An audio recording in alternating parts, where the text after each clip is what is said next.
Lorsqu'un patient souffre de plusieurs maladies, il se retrouve logiquement à devoir prendre plusieurs médicaments.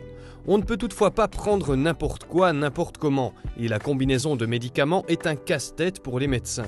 À partir du moment où un patient prend au moins 4 à 5 médicaments simultanément sur une longue durée, on parle de polymédication. Cela touche environ une personne sur 10 et environ un quart des patients hospitalisés. En général, les gens qui arrivent à l'hôpital en médecine interne, c'est des gens de plus de 70 ans, en moyenne 73 ans. Donc c'est des gens qui ont beaucoup de maladies différentes. Et comme pour chaque maladie, il existe des traitements différents, si on associe toutes ces maladies différentes, on arrive à plusieurs médicaments. Et il est très rare que les gens arrivent avec moins de 7 médicaments à l'hôpital.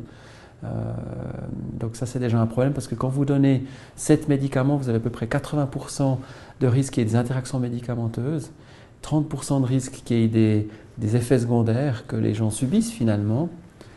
Et puis après, c'est pas rare qu'on donne un médicament contre un effet secondaire, donc ça amplifie encore la totalité des médicaments. La polymédication augmente également les difficultés à donner un médicament avec le bon dosage au bon moment. De plus, elle augmente les risques d'effets secondaires et d'interactions médicamenteuses, les complications, les chutes et les séjours aux urgences et, dans le pire des cas, les décès. En général, environ 5% des patients admis aux urgences y viennent pour des complications médicamenteuses. Comment est-il possible d'en arriver jusque-là? Un patient qui fait un infarctus, alors il va voir, s'il n'a aucun médicament, puis il arrive à l'hôpital, puis il fait un infarctus, il va sortir avec 5 médicaments. Sur ces 5 médicaments, il y en a un qui ralentit un tout petit peu le cœur, qui s'appelle bêta-bloqueur. Et ces bêta-bloqueurs, ils ont des effets secondaires, par exemple si les gens sont diabétiques, si on lui découvre aussi un diabète, parce qu'ils vont freiner la possibilité pour l'organisme de reconnaître une hypoglycémie. Ou bien si le patient est asthmatique, ça va augmenter le risque de crise d'asthme. Donc ça c'est un effet assez connu, l'effet d'interaction entre deux différentes choses. Lorsque l'industrie pharmaceutique met sur le marché un médicament, ce médicament il a passé par plusieurs phases d'enregistrement et d'études. Et quand on fait une étude, je reprends l'exemple de l'infarctus, quelqu'un qui fait un infarctus, tous les médicaments qu'il reçoit ont été étudiés et apportent quelque chose au patient, sinon on ne leur donnerait pas. Mais le problème, c'est que dans les études, ils prennent des monopathologies, c'est-à-dire tous les gens qui ont des polypathologies, ils sont exclus. On ne garde que ceux qui font qu'un infarctus. Par contre, après, dans la vraie vie, les gens qui font un infarctus, c'est des gens qui sont diabétiques, c'est des gens qui sont hypertendus, des gens qui ont trop de cholestérol, des gens qui ont beaucoup de maladies.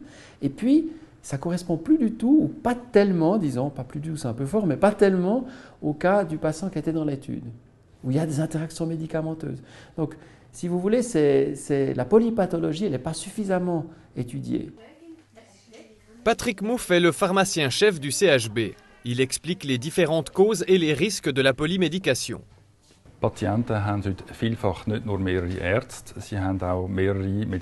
De nos jours, les patients ont non seulement plusieurs médecins, mais aussi plusieurs sources d'où proviennent leurs médicaments. Cela peut venir de sa pharmacie, d'une pharmacie qui lui envoie les médicaments, du médecin de famille, d'achats sur Internet.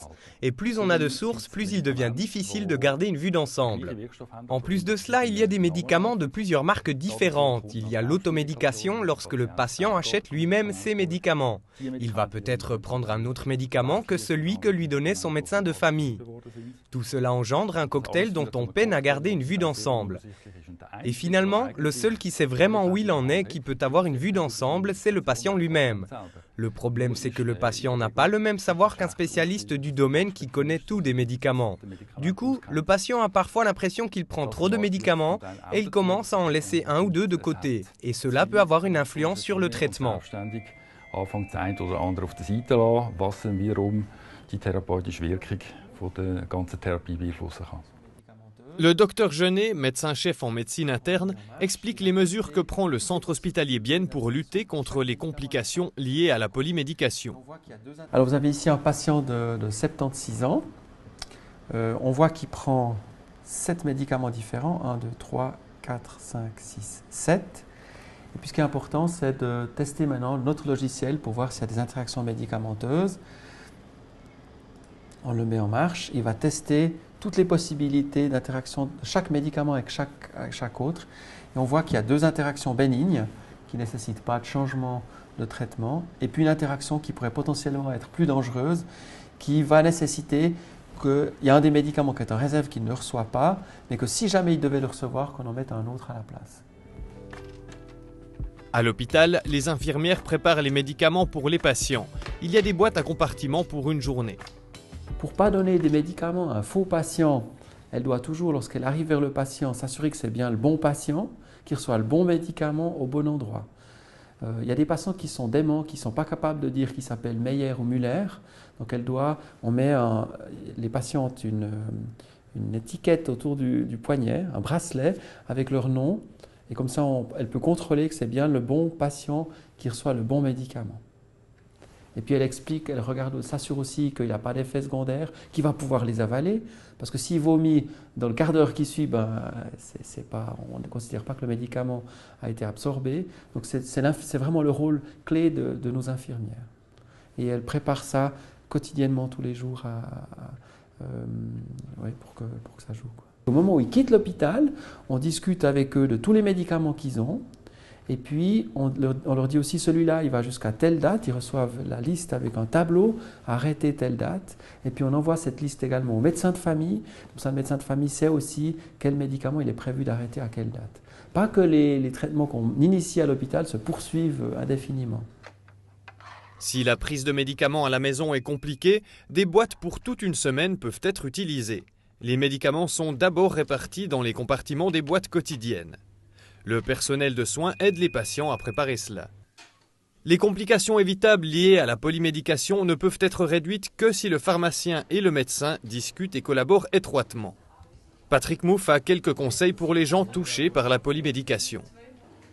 Sinnvoll wäre kurzfristig sicher, dass man nur eine Medikamentenabgabestelle hat und dass man dort regelmäßig. À court terme, il est censé n'avoir qu'une seule source de médicaments et de s'y rendre régulièrement pour avoir une discussion sur le traitement. Aujourd'hui, les pharmacies proposent ce qu'on appelle des entretiens de polymédication. On peut discuter des médicaments qu'on prend, pourquoi on les prend, comment on les prend, quelles sont les difficultés rencontrées et ce à quoi on doit faire attention. Certains de ces contrôles sont pris en charge par l'assurance. C'est donc une bonne solution. Il est aussi bien de faire un entretien de polymédication lorsqu'on entre à l'hôpital. Cela permet au personnel de savoir ce que le patient prend déjà comme médicament. À long terme, il faut noter sur sa carte électronique e-health tous les médicaments que l'on prend. Cela permet à tout moment de suivre la médication du patient, ce qui facilite le traitement. Vom Patienten. Also dass man sämtliche Medikationen, die der Patient einnimmt, ob verordnet oder nicht, auf der elektronischen Gesundheitskarte ableitet, damit man jederzeit den gesamten Überblick hat über die Medikation, was nachher die Therapie deutlich vereinfachen würde und sicher machen würde.